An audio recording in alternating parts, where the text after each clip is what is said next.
peame üha rohkem arvestama ekstreemsete ilmastikuoludega. Kliimamuutused on päris, nad mõjutavad Eesti kliimat väga oluliselt. Kõige teravamalt näevad seda ilmselt põllumehed, kellel päriselt see mõjutab igapäevast tegevust, aga loomulikult ka meie igapäevane elukeskkond on sellest mõjutatud.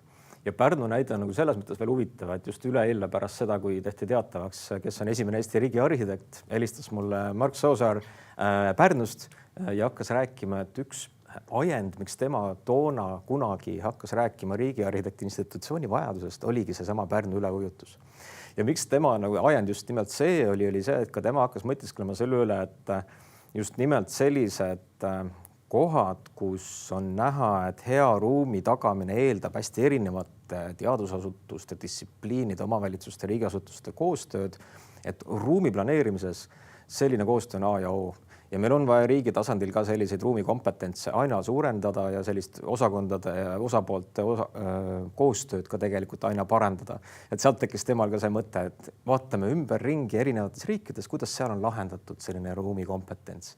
Ja jõudis ta siis oma selle kogemuse otsimisega Hollandisse, kus selline riigiarhitekti institutsioon näiteks on pikka aega juba olemas olnud.